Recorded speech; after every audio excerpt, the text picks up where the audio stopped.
ചില ആളുകളുടെ വാക്കുകളുണ്ടല്ലോ, അത് കാലം ശരിവെക്കും. മാധവ് ഗാഡ്ഗിൽ അങ്ങനെയുള്ള ഒരാളായിരുന്നു. വെറുമൊരു ശാസ്ത്രജ്ഞൻ എന്നതിലുപരി പശ്ചിമഘട്ടത്തെക്കുറിച്ച് അദ്ദേഹം പറഞ്ഞുവെച്ച കാര്യങ്ങൾ ഓരോന്നായി ദുരന്തങ്ങളായി മുന്നിൽ വന്നപ്പോൾ ആളുകൾ അദ്ദേഹത്തെ ഒരു പ്രവാചകനെ പോലെ കണ്ടു തുടങ്ങി. അപ്പോൾ ആരായിരുന്നു ഈ മാധവ് ഗാഡ്ഗിൽ? എന്തായിരുന്നു അദ്ദേഹത്തിന്റെ ആ മുന്നറിയിപ്പുകൾ? വാ, നമുക്കൊന്ന് വിശദമായി നോക്കാം. 2013 അദ്ദേഹം ഈ വാക്കുകൾ പറയുന്നത്. കേൾക്കുമ്പോൾ ഇതൊരു ഭീഷണിയായിട്ട് തോന്നില്ല. പക്ഷേ കൃത്യമായ ശാസ്ത്രീയ ഡാറ്റയുടെ ബലത്തിൽ വരാൻ പോകുന്ന വലിയൊരു അപകടത്തെക്കുറിച്ച് അദ്ദേഹം ഓർമ്മിപ്പിക്കുകയായിരുന്നു.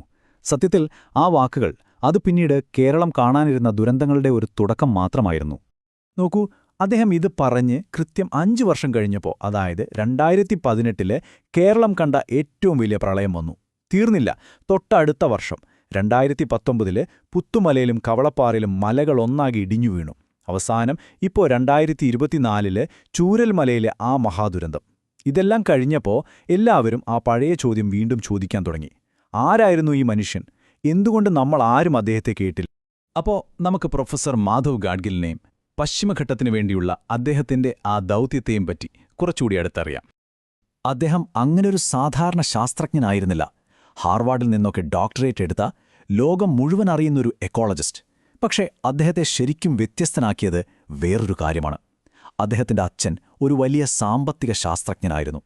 അച്ഛനെപ്പോലെ തന്നെ ഗാഡ്ഗിലും സാധാരണക്കാരുടെ ഇടയിലേക്ക് ഇറങ്ങിച്ചെന്നു.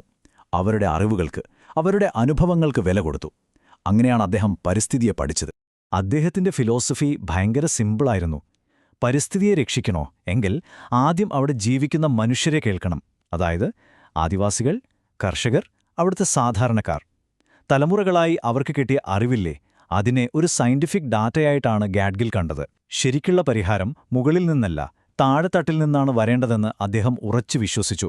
ശരി, ഇനി നമുക്ക് അദ്ദേഹത്തിന്റെ ആ ഏറ്റവും പ്രധാനപ്പെട്ട, അതേസമയം ഒരുപാട് വിവാദങ്ങളുണ്ടാക്കിയ ആ പശ്ചിമഘട്ട റിപ്പോർട്ടിലേക്ക് വരാം. എന്തായിരുന്നു അതിലെ കണ്ടെത്തലുകൾ? പശ്ചിമഘട്ടത്തെ നശിപ്പിക്കുന്ന പ്രധാന കാര്യങ്ങൾ എന്തൊക്കെയാണെന്ന് ആ റിപ്പോർട്ട് കൃത്യമായിട്ട് എണ്ണി പറഞ്ഞു. മലഞ്ചെരിവുകളിലെ ഒരു ശാസ്ത്രീയ അടിത്തറയുമില്ലാത്ത കെട്ടിടങ്ങൾ, ഒരു നിയന്ത്രണവുമില്ലാത്ത ക്വാറിയിങ്, പിന്നെ വനനശീകരണം.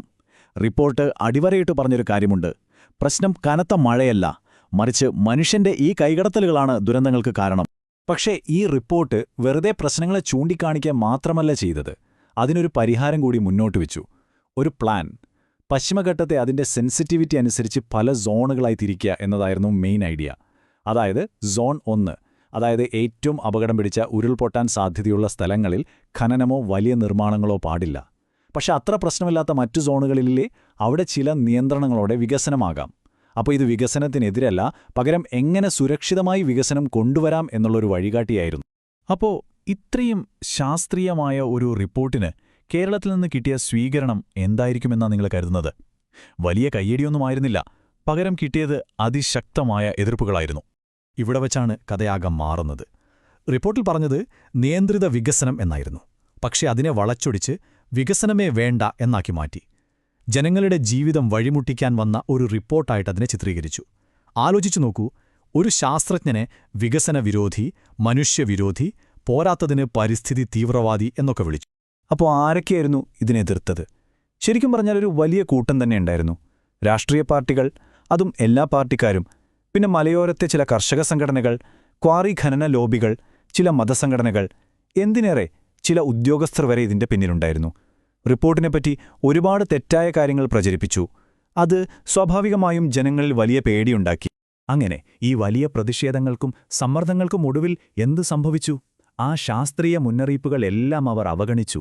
ആ റിപ്പോർട്ട് അതൊരു കടലാസിൽ മാത്രമായി ഒതുങ്ങിപ്പോയി. പക്ഷേ ഒരു കാര്യമുണ്ട്, നമുക്ക് ശാസ്ത്രജ്ഞന്മാരുടെ മുന്നറിയിപ്പുകളൊക്കെ അവഗണിക്കാം, പക്ഷേ പ്രകൃതിയുടെ നിയമങ്ങളെ നമുക്ക് അവഗണിക്കാനാവില്ലല്ലോ. ആ തള്ളിക്കളഞ്ഞ റിപ്പോർട്ടിലെ ഓരോ വാക്കും പിന്നീട് എങ്ങനെയാണ് സത്യമായി മാറിയതെന്ന് നോക്കാം. 2019 പുത്തുമല ദുരന്തം ഓർമ്മയില്ലേ? ആ വലിയ ഉരുൾപൊട്ടലുണ്ടായപ്പോൾ ആളുകൾ ഗാഡ്ഗിൽ റിപ്പോർട്ടിനെക്കുറിച്ച് വീണ്ടും സംസാരിക്കാൻ തുടങ്ങി. കാരണം എന്താണെന്നറിയോ? പുത്തുമല അതീവ അപകടസാധ്യതയുള്ളൊരു പ്രദേശമാണെന്ന് ആ റിപ്പോർട്ടിൽ കൃത്യമായി അടയാളപ്പെടുത്തിയിരുന്നു. അതൊരു കോയിൻസിഡൻസ് ആയിരുന്നില്ല. അതേ വർഷം തന്നെ കവളപ്പാറയിൽ ഒരു മല തിലക്കം അപ്രത്യക്ഷമായി. അപ്പോഴും സംഭവിച്ചത് ഇതുതന്നെ. ശാസ്ത്രീയമായി മുന്നറിയിപ്പ് നൽകിയ മറ്റൊരു സ്ഥലം കൂടി ദുരന്തഭൂമിയായി. പിന്നെ 2024 മുണ്ടക്കൈ ചൂരൽമല ദുരന്തം. 403-ലധികം മനുഷ്യരുടെ ജീവനാണ് അവിടെ പൊലിഞ്ഞത്. ഗാഡ്ഗിൽ റിപ്പോർട്ടിൽ ഏറ്റവും അപകടം പിടിച്ച ഏരിയ എന്ന് അടയാളപ്പെടുത്തിയ ഒരു സ്ഥലത്താണ് അതും സംഭവിച്ചത്. ആ മുന്നറിയിപ്പുകൾ അവഗണിച്ചതിന് നമ്മൾ കൊടുത്ത ഏറ്റവും വലിയ വിലയായിരുന്നു അത്. ഗാഡ്ഗിൽ തന്നെ പറഞ്ഞൊരു വാക്കുണ്ട്, ഇതൊന്നും പ്രകൃതി ദുരന്തങ്ങളല്ല, മറിച്ച് മനുഷ്യനുണ്ടാക്കിയ ദുരന്തങ്ങളാണ്. ശരിയല്ലേ? പരിസ്ഥിതിയെയും ശാസ്ത്രത്തെയും നമ്മൾ കേൾക്കാത്തതുകൊണ്ട് സംഭവിച്ചത്. സത്യത്തിൽ ഇതൊക്കെ നമുക്ക് തടയാൻ കഴിയുമായിരുന്ന ദുരന്തങ്ങളായിരുന്നു. അപ്പോ ഈ ദുരന്തങ്ങളെല്ലാം കഴിഞ്ഞിട്ട് നമ്മൾ എന്താണ് പഠിക്കേണ്ടത്? ഗാഡ്ഗിലിന്റെ ആശയങ്ങൾക്ക് ഇന്നും എന്തുകൊണ്ടാണ് ഇത്രയും പ്രാധാന്യം എന്ന് നമുക്ക് നോക്കാം. അദ്ദേഹത്തിന്റെ ജീവിതത്തിൽ നിന്ന് നമുക്ക് പ്രധാനമായും 4 കാര്യങ്ങൾ പഠിക്കാം. 1. സുസ്ഥിര വികസനം എന്ന് പറയുന്നത് വികസനത്തിന് എതിരല്ല. 2. നമ്മുടെ നാട്ടറിവുകൾ, ആദിവാസികളുടെ അറിവുകൾ, അതൊക്കെ വിലപ്പെട്ടതാണ്. 3. ശാസ്ത്രത്തെ കേൾക്കാതിരിക്കുന്നത് ആത്മഹത്യയ്ക്ക് തുല്യമാണ്. 4ാമത്തേതും ഏറ്റവും പ്രധാനപ്പെട്ടതും, ഏത് വികസനം വരുമ്പോഴും പ്രകൃതിയെ കൂടി കണക്കിലെടുക്കണം. ഇതിനപ്പുറം വലിയൊരു തിരിച്ചറിവിന്റെ കഥയുണ്ടോ എന്നെനിക്കറിയില്ല. 2019 ആ ദുരന്തങ്ങൾക്കെല്ലാം ശേഷം ഗാഡ്ഗിൽ വയനാട്ടിലൊരു പരിപാടിക്ക് വന്നു. അദ്ദേഹത്തെ കേൾക്കാനെത്തിയത് ആയിരക്കണക്കിന് ആളുകളാണ്. ഇതിൽ പലരും ഒരു കാലത്ത് അദ്ദേഹത്തിന്റെ റിപ്പോർട്ടിനെ എതിർത്തവരായിരുന്നു. സ്വന്തം കൺമുന്നിൽ ദുരന്തം കണ്ടപ്പോൾ അവർക്ക് ആ വാക്കുകളുടെ വില മനസ്സിലായി.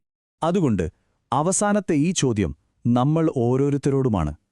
മാധവ് ഗാഡ്ഗിൽ പഠിപ്പിച്ച ഈ പാഠങ്ങൾ ഇനിയെങ്കിലും നമ്മൾ പഠിക്കുമോ? അതോ അടുത്തൊരു ദുരന്തത്തിനായി കാത്തിരിക്കണോ?